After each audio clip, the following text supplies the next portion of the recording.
Hey everyone, I don't know where I'm at in videos. I got a lot. It's a matter of getting them uploaded, having the time to sit down and do it. And first of all, I'm going to explain the reason I try to keep myself busy is because old art's getting a pretty good hold on my body. And I found if I sit, I hurt more, so I try to keep moving. And you know what they say, motion is lotion. And so that's why I do what I do. I got to keep moving, got to keep the joints limber. Let you know what I'm doing is I went down to kind of start cleaning out the freezer, getting some of the old meat. And I brought up a bunch of beef, and I'm going to can meat. What I've done is when it's pretty frozen, you know, it's only thawed for a little bit, I've been cutting it up. And I've got, this pan is full. This bowl is 3/4 full. And then I have another bowl of the scraps and the bones. None of this is going to waste. I'm going to roast what I can of the bones and stuff in here. And then I'll be cooking that down and making beef broth, bone broth.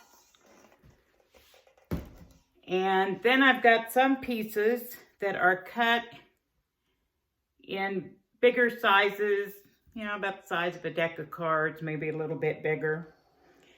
And then I've got smaller chunks of meat. This beef was amazing that we raised. It's got great marbling to it. So I'm just going to cut out the extra fat. It'll go in the scrap bowl and it won't get wasted. So that's what I'm going to be doing. And when I get it all cut up, I'll show you, because tomorrow's plans, it's late in the afternoon now. I'm going to get all the meat ready. And then tomorrow I'm going to get it all canned up. Okay guys, it's the next morning. And I went out about 3 hours ago, really early, because I want this to go all day. I brought the meat scraps in, you know, when I was cutting up all that yesterday. And I put the bones. I've got a pan of bones here. And they've been roasting off in a 400-degree oven, well, actually that whole time. So I'm going to place them in the pot. I've got a pot right here. Just let me drop the camera down and show you. It's a pretty good size, one of my big pots that I use. I'm going to add the roasted bones and stuff in here. I'm going to let this simmer all day. This is the pan that I roasted the bones on, and there was quite a few meat juices and probably a lot of fat, but don't worry, all that's coming off. I just wanted to make sure that any bone marrow that might have got cooked out gets put into my pot.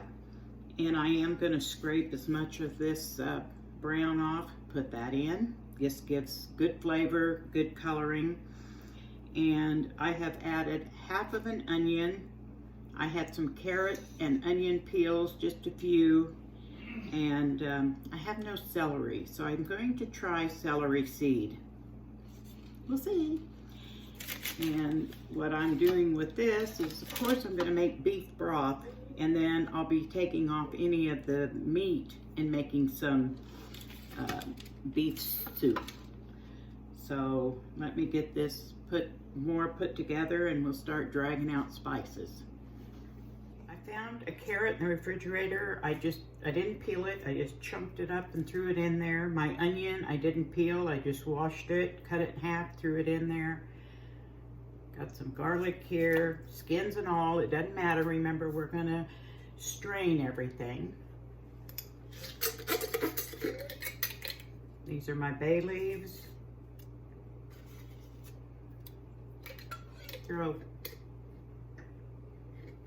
Yeah, I measured again. Looks like I've got about 3½ bay leaves in there. My peppercorns.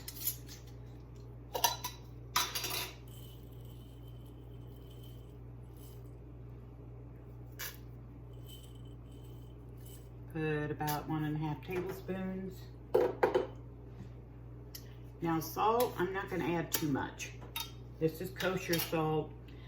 I add just enough to give it a little bit of flavor. I'm trying to get away from adding too much salt in my cooking and canning, and then we'll add it at the table.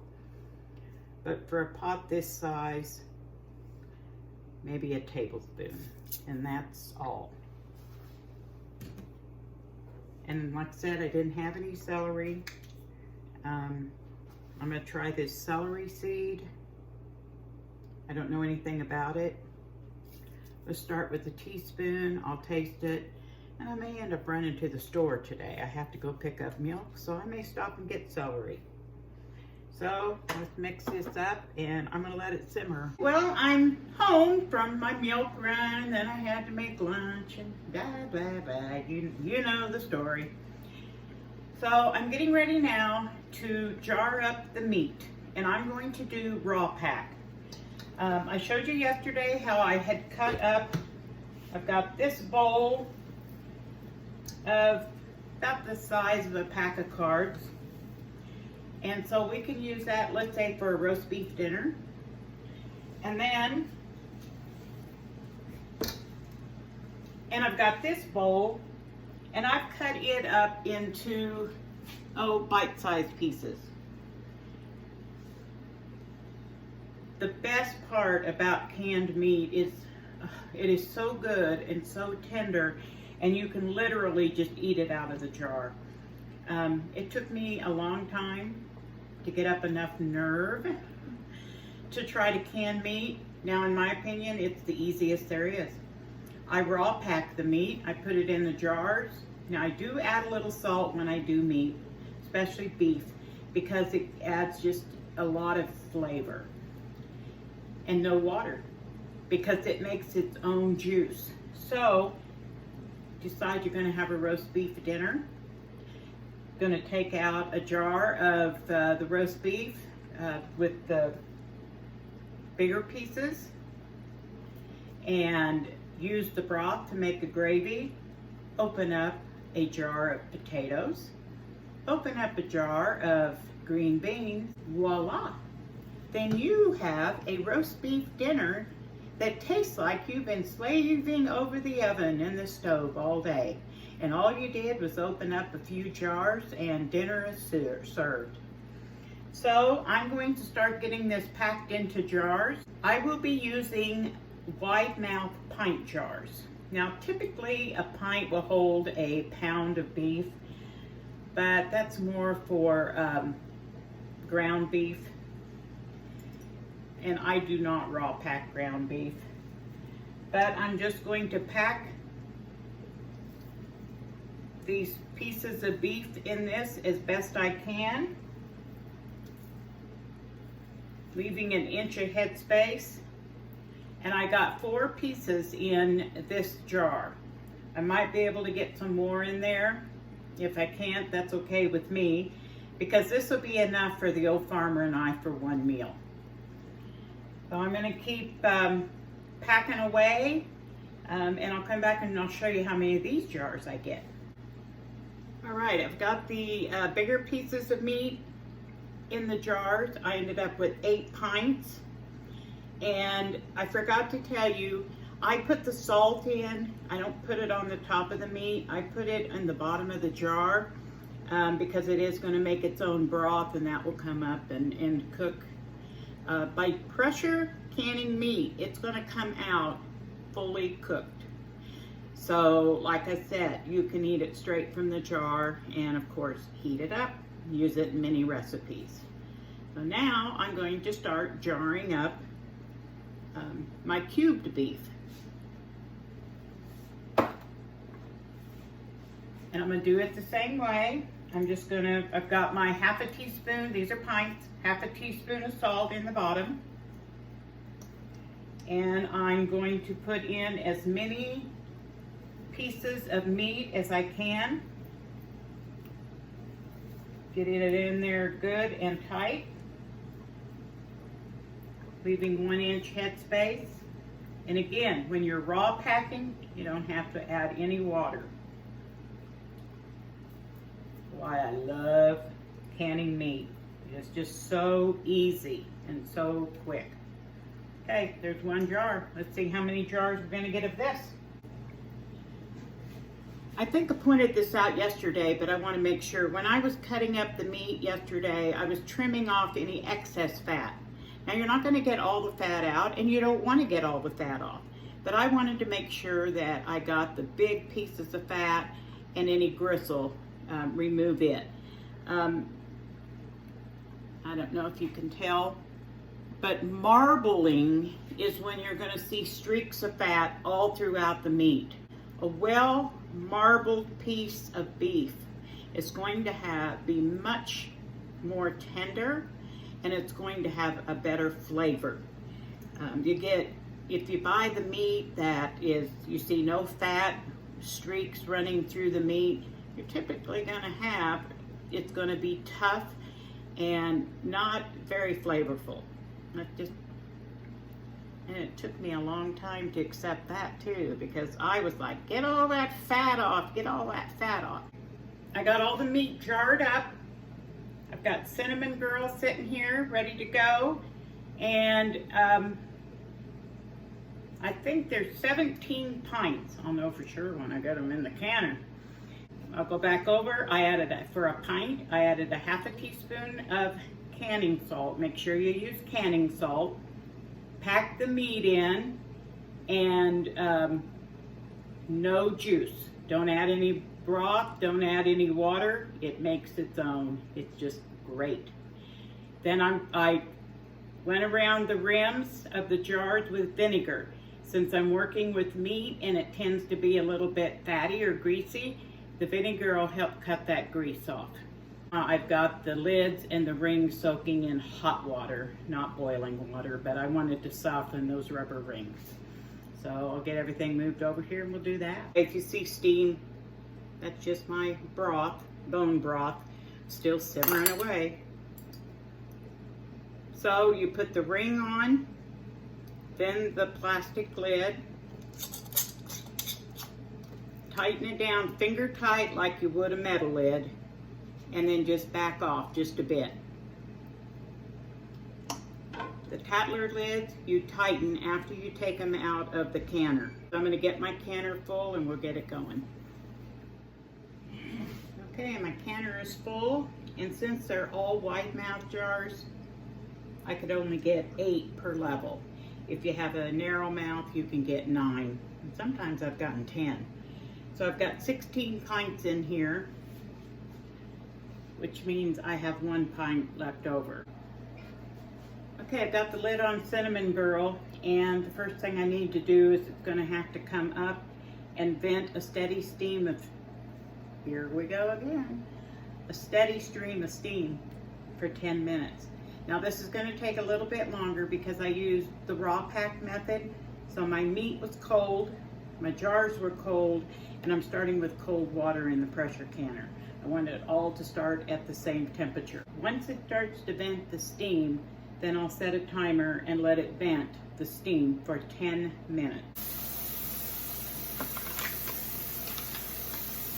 Okay, it's been venting steam for 10 minutes, and I'm gonna put the weight on, 15 pounds for my altitude, right? Anyway, when this starts to jiggle, I will be turning the heat down, and then as long as it's a continuous jiggle or rocking, and I make sure it stays here at between 12 and 15 pounds, then I start to time it for 75 minutes, 4 pints. Good morning. I see I got a little rooster hair going on.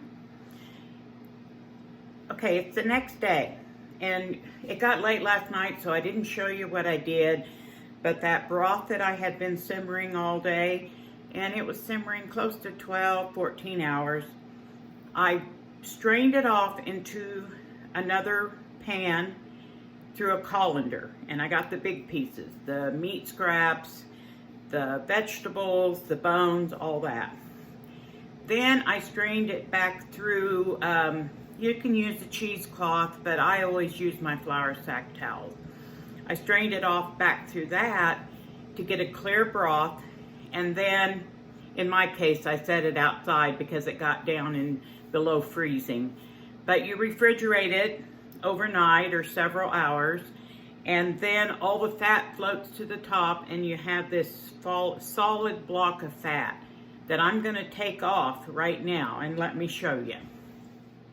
Okay, this ended up not being near as thick as I thought it would be. And since it's not very thick, it's kind of coming off in pieces instead of one big chunk. But I'm going to pull all this fat off. Well, I'm going to try to wrap this up. It's long, I'm sorry. I do want to tell you, in the canner, I ended up with 15 pints of broth, beef broth, which is a lot more than I thought I was going to get. And the canned beef, 1, 2, 3, 4, 5, 6, 7, 8, 9, 10, 11, 12, 13, 14, 15, 16 pints of canned beef. I kind of changed my mind because yesterday I had one jar of beef that didn't fit in the canner. I had intended to put it with the broth. Well, the broth only needs to pressure can for 20 minutes, whereas this needs 75. I had this much broth left over, so I didn't have a full jar. So I believe my next video is going to be on using all pantry items to create a meal. All right, guys, thanks for being here. And oh, I also wanted to let you know that the way I've started doing my Tatler lids, my reusable lids, by finger tightening and then just backing off just a bit, I don't have the failed seals that I used to. Again, this is how you check for a good seal with these reusables. But now, I gotta go. I hear the weight jiggling, and it's time to set the timer for the broth. Thanks for being here.